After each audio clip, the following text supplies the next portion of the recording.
So it's very alarming how much control the CCP has within America. I knew about this even before the lockdowns. I knew that the government of China had set up, for example, Mandarin courses in universities across the nation, which sounds good because it's quote-unquote free, but you pay for everything. There's no such thing as a free lunch.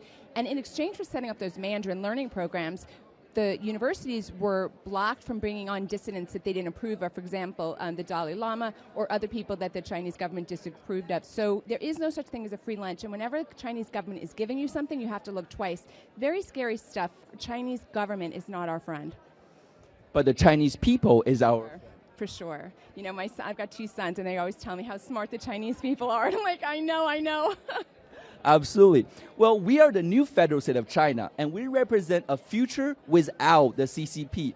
Ma'am, you know, you've seen us, you might have seen us at NFEST, now you've seen us at CPAC, you saw our booth. What's your impression of the people of new federal state of China? Oh my God, it gives me like goosebumps to think of China without the CCP. I mean, the Chinese people have such a long history. I'm Jewish, right? So we have a long and proud history, and the Chinese people have such a long and proud history. And if there was no CCP, I think bearing down on the Chinese people, the creativity and the brilliance that could be unleashed is endless. So I look forward to your success. Absolutely. And last question, ma'am. You know, given that the CCP is a murderous regime, it is a regime that's actively harvesting the organs of enslaved people.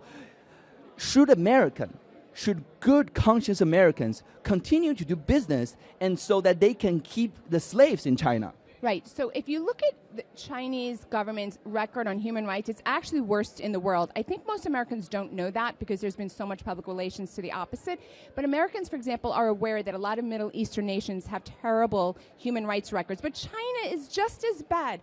I think it's Amnesty International, Freedom House International. They rank them from 1 to 7, 7 being the worst. Well, China's a 7. China's a 7, and I think over the number 2 is considered really not free. So China's at a 7. It's as bad as, you know, Iraq and Iran, for example. So we absolutely, as Americans, should not be doing business with nations that are murdering and obstructing the human rights of other humans. So of course not. We need the CCP to exit stage left. Amen. We have to save America first, then we'll free China second.